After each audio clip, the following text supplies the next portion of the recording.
I'm very happy to be chatting today with Marina Hill, and her book, Roaming Holiday, is really, really cool. I love it, and I will be reading more from you because, well, first of all, the setting, and second of all, the characters, and it's very, very cute. Welcome, Marina.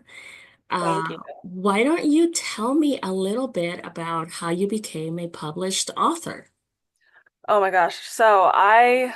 Even though I have only about three books out right now, I have been in the industry for almost 10 years.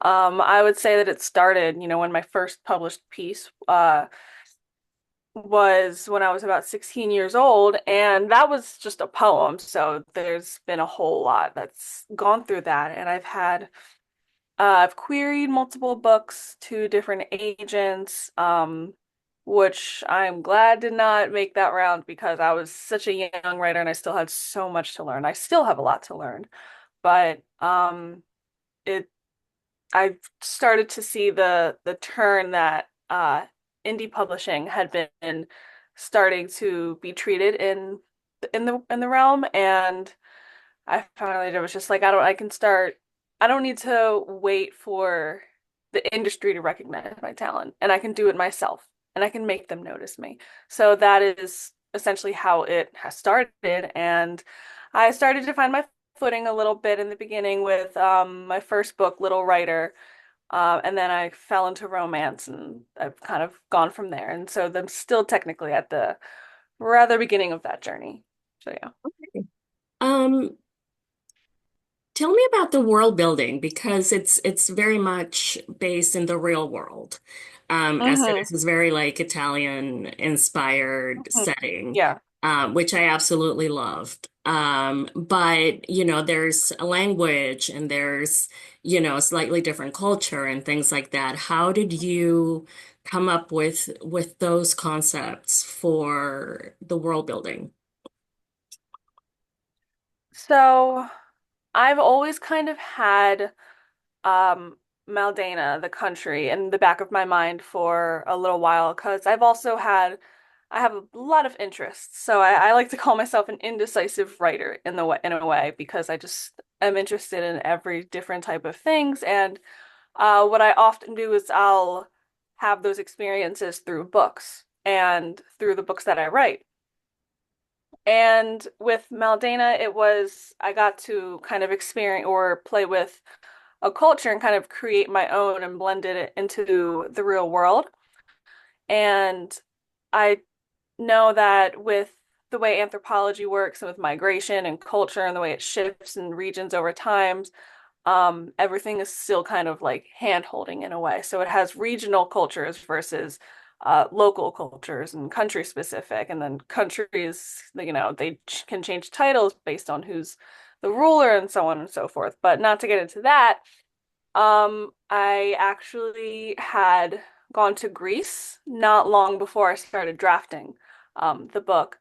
And when I was there, I took note as to, how I was feeling, the vibes that I got, wrote down any descriptions, took as many pictures as possible.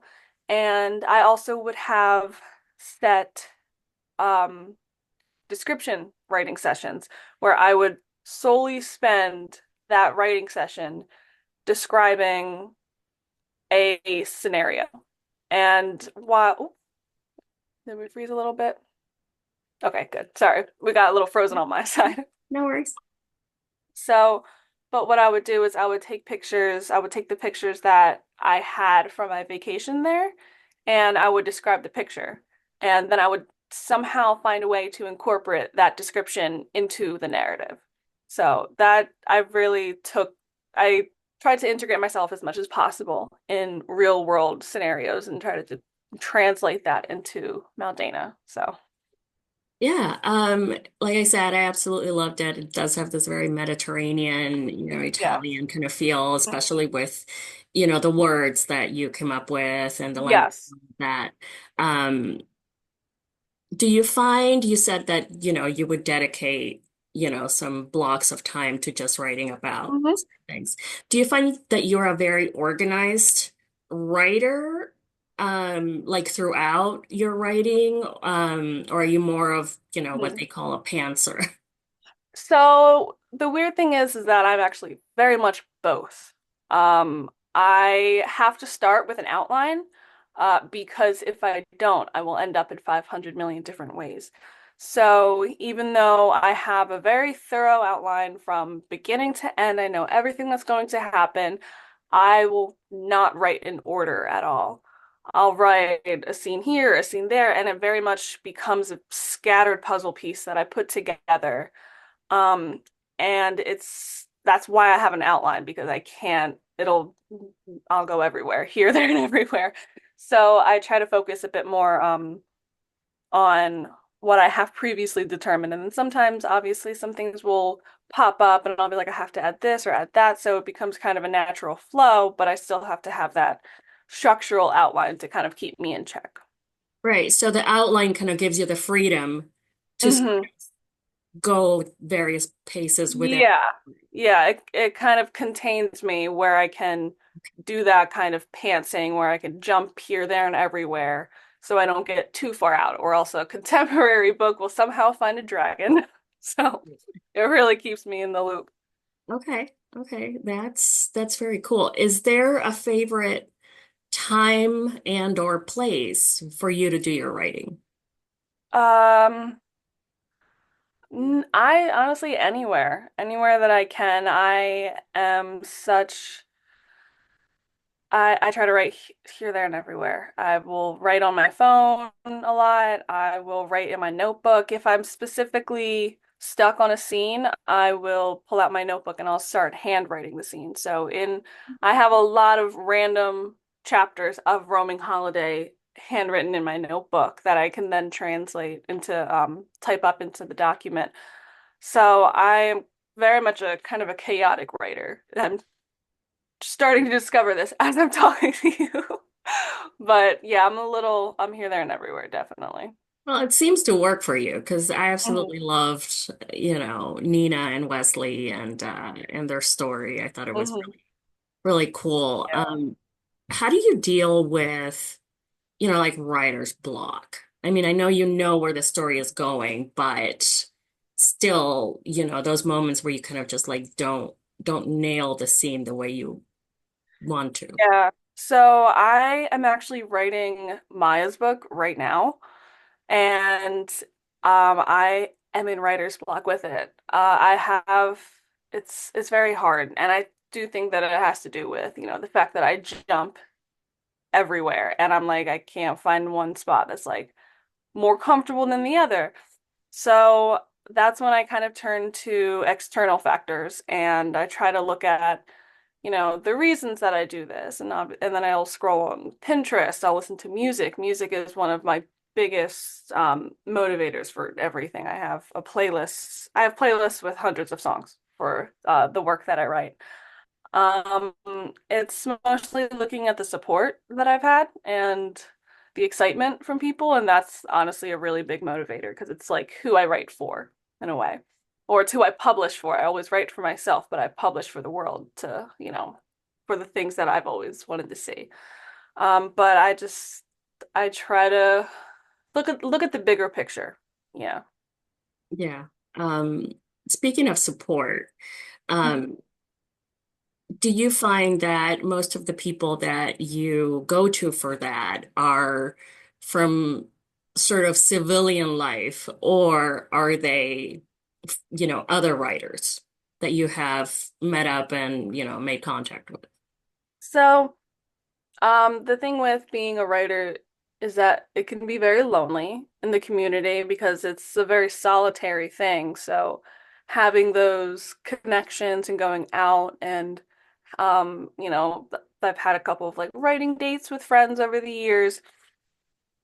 It's definitely it's a balance in a way. It's more so the people that have been in my life for a while and have known that I've been an author, so they kind of have gotten to see me from being 13, starting to write my own novel, to being where I am now. So that's definitely been a big excitement. And then the uh the embarrassment of learning that like your mother's coworker has read Roaming Holiday. And I'm like, great, great. She read her coworker's daughter write sex. That's so great. Um, so obviously those things that get me, really excited, and then I get to see my kind of mark in the author community and see that, being a writer, yes, as I said, it gets very lonely, but then you see those outputs in the community, and I'm like, oh, this is great. So when you find your people, it's always like really, really important, but I will say that it can be hard in the community. So when you find your people, you gotta hold on to them. So. Yeah, yeah, very much so. Are there any other writers or artists? You said that music is a big part Mhm. of what inspires you, but are there other writers that you read and find inspiring? Oh, so many. So this isn't okay. Now you're gonna get me started about books because I have a whole recommendation thing on Good.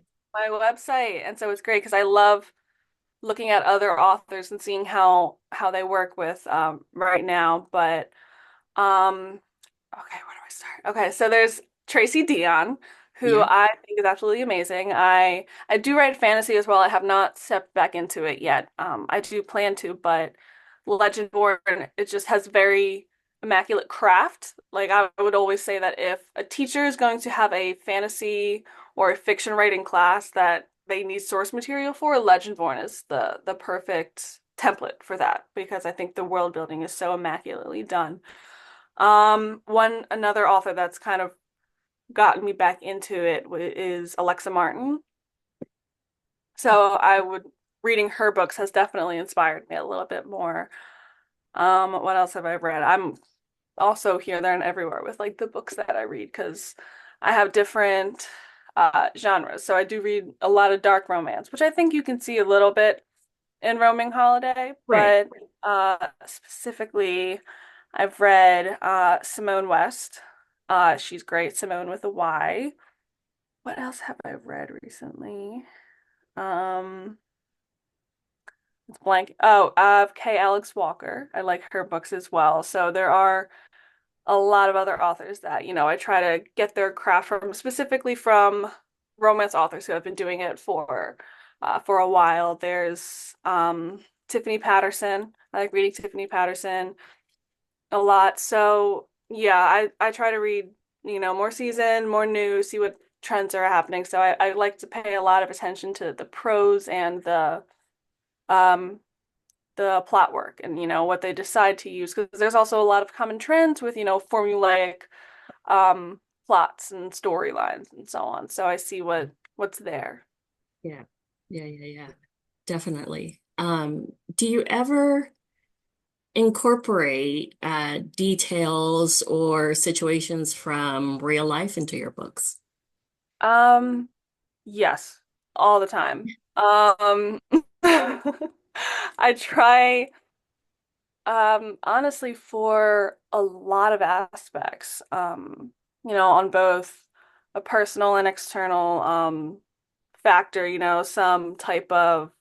some scenario, like something that happens to a character, like on the fly, passing by someone on the street, this happens, I'll actually like add that. I'm always like, oh, that's going in the book. That's going in the book. I'm like the specifically just those quirky, funny moments because that's obviously where you draw the most interesting um scenarios and scenes. But um when it comes to the main characters, I would say that they are both very much like me and at the same time nothing like me.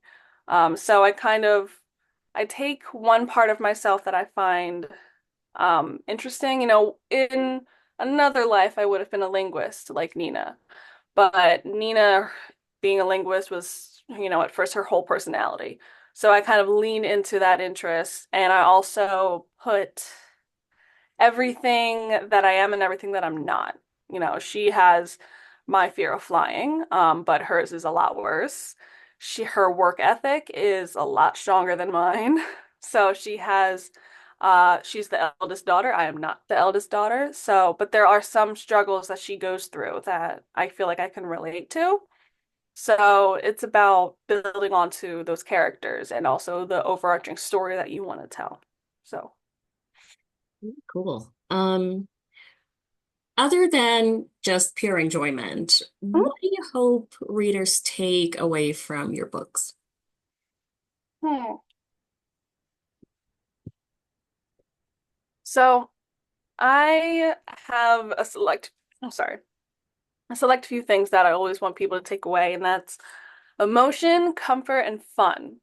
It's something that I'm gonna start kind of leaning into more is that I always want my books to kind of feel that kind of comfort, something that you can always go to, specifically that in the phrase of um, any any trials and tribulations that my characters go through will not be on the basis of their race or their sexuality or their beliefs or something of that nature. And, it's not going to say that everything's going to be all rainbows and butterflies. I still don't shy away from, um, I guess, touchy subjects.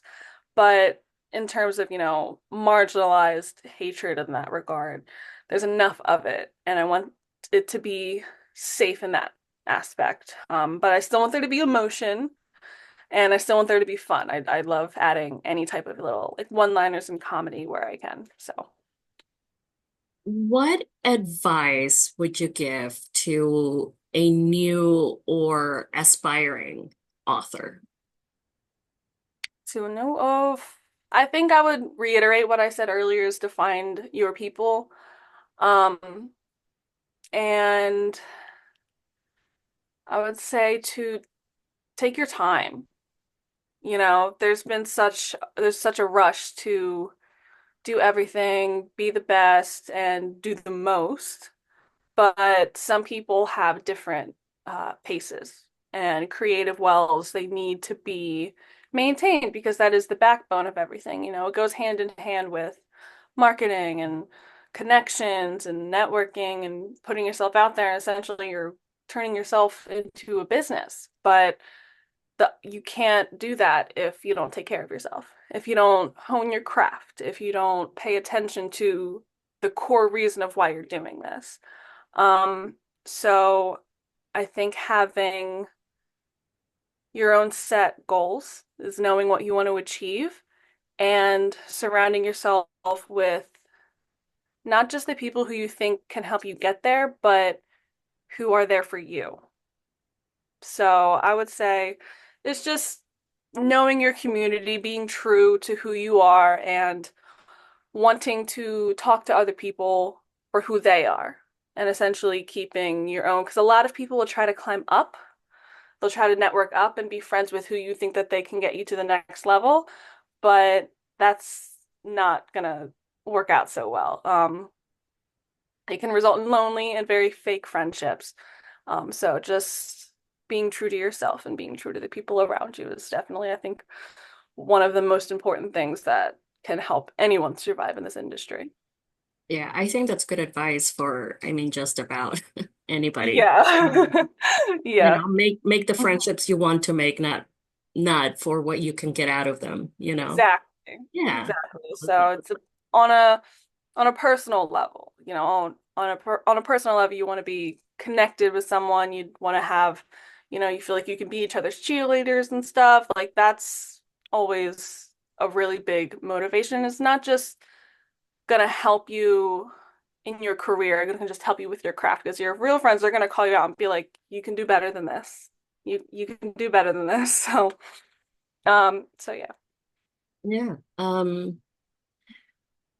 What is next? I know you said you're writing Maya's book, which I'm very excited about. Uh, Yes. but Um, after that, is there more in this universe, or are you going back to fantasy, or what is next for you? so I have so the next thing for Roman Holiday, because Roman Holiday is not completely done, is a special edition, which I will say here is going to be revealed on Valentine's Day. Oh, Uh, very that's when the exciting. cover, yes, that's when the cover reveal is, and people can place orders with it. So we have that has an epilogue, a bonus chapter, and it'll come with a bookmark and an art print as well. And then I'm still working on Maya's book. I plan to have it released at the end of 2025. So I would say in about fall, definitely before Thanksgiving, way before then, hopefully. And I do have multiple other ideas. So another book that I have so many. There's so many things. I'm still in the throes of, putting things, to paper, but Royal Pain is definitely going to be next, which is Maya's book. She is so fiery. It was very hard to kind of craft her story at first because I'm like, yeah, she can't do like sweet and quiet, but also if he's as loud as her, it's not gonna bode well. So I will say that it is definitely an anti-billionaire billionaire romance. So it's someone that can kind of match her because we know Maya doesn't play around. She calls it like it is. And given the fact that she and Nina are embarking on this journey of being royals and having, such a public perception and giving back, she hates everything that Tristan stands for. And they have such a very interesting dynamic. And I'm very excited. It has 5 times the heat that Roaming Holiday does. So if there's any tension that you think of Roaming Holiday, Royal Pain will blow it out of the water in that regard. So Nina and Wesley find a safe space with each other. Uh, Maya and Tristan hate each other from the get. So they kind of they're out, they fall in, they fall out. There's it's a roller coaster. It's a roller coaster, definitely. I am so excited for that book now. Yes, but Yes. right after I finish writing Royal Pain, there will be a historical romance novella. I wrote it a few years ago and I'm revising it and revamping it. Um, because Little Writer is historical fiction, and Mhm. I'm kind of jumping back into my love of historical fiction with this romance. And I can share more on that soon, but I'm not there yet. But that is coming in late spring. Very cool. That's where I started reviewing books like Hmm. 25, 30 years ago. Yeah, Wow. I started reading romance books and yeah, I love those historicals. Like, yeah, Yes. I love admit I didn't even start being that much into romance until I fell in love with my boyfriend. It's such a cheesy story, but I'm like, we started dating, and I'm like, all I want to read is romance now. Thank you. Oh, that's adorable. So, I love that. yes. I love that. Well, thank you so much, Marina. It's been such a delight to have you join me for a few minutes. Um, Yes. Roaming Holiday is the first book, and then we're going to have a special edition, Mhm. and then we're going to have Maya's book. And I Yes. really encourage you guys to check it out. It's really cool. I started reading it a couple of days ago, and I'm like, okay, not reading that now. We're just gonna read this from now on. Yeah. So good. Well, And thank you thank so you much. for chatting with me. Thank you. I love chatting. It was so much fun. Thank you so much for having me. Of course, you take care. Thank you. You too. Bye.